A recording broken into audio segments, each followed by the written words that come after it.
Welcome back to MLB Now. According to reports, JT Realmuto is staying in Philadelphia thanks to a 5-year, $115.5 million deal with the Phillies. It's a record annual average value for a catcher in a deal.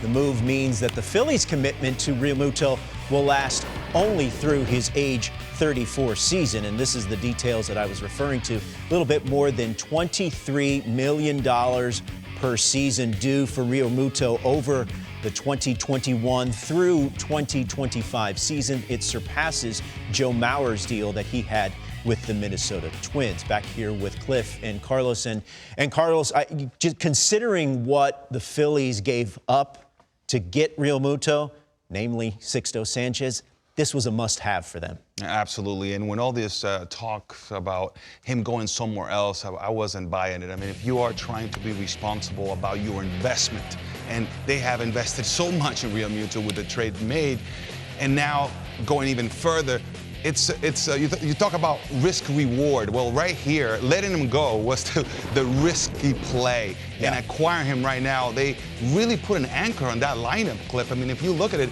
it is a huge difference having him right there in the middle, hitting behind Bryce Harper. It makes Bryce Harper better. It makes Alec Baum better. It makes everyone in the lineup better. And do not forget what he brings behind the plate, what he does for the pitching staff. A pitching staff that struggling, especially in the back end of the bullpen, had really a tough time. So he is huge on both ends of the spectrum.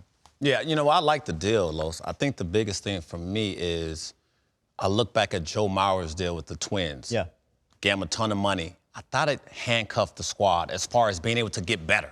And when you mention about where the game is today, starting pitching, when you think about pitching overall, how it's going to be utilized, how you're going to, shorten the game for the rotation to get to the bullpen, to get to players that are important now because you need depth everywhere from a rotation standpoint. I love the deal for them. You have a $330 million investment in Bryce Harper. You have to protect him. I get it. You get that. But when you think about, and it just took me back to Minnesota because we saw the deal. We saw Joe Mauer. He had the biggest contract of any catcher for that, AAV-wise. Yes, it made sense to get Joe Mauer that money because he was one of the best guys at that particular time at that position, so he deserved that money. Same with JT, deserves the money. But moving forward, how do you get better as a unit? And when you look at that bullpen, it was horrendous last year. So to not handcuff Joe and putting guys in positions where they're not going to be successful, you have to address that. And I don't know how you really do that. And I know the owner has a ton of money, but you still got to be smart. Yeah. So I just looked at it from that perspective because I do believe that they desperately need JT. This is about where you go moving forward. There were so many questions, or really one of the biggest questions was, do you give that much money and do you give that many years to a catcher?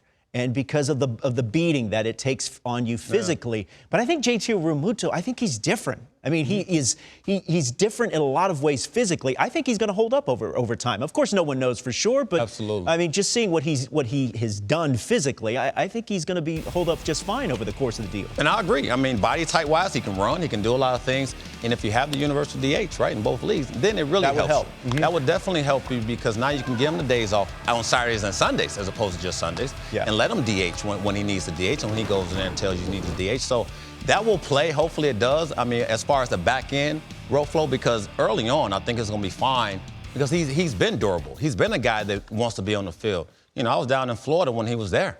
I mean, dude looked like he was an outfielder, the way he, moved on the base pass and things like that. So I think he'll be okay as far as the length of the contract. And I think there's been a lot of scouting done as far as that's concerned. When you look at him and you see what he brings to the table, the type of athlete he is, then you make that decision to go forward. Now, remember, there is a margin for error that is playing in there as well that the Phillies are very aware of. They say, hey, if he gives me 80% of what we know he's capable of, we're still on the winning end. So it's a very smart play. And this is the exception to the rule, like you said, Roflo, though. Like, given maybe a 30-year-old player that kind of money that many years, maybe teams have been a lot more reluctant to do so as of late.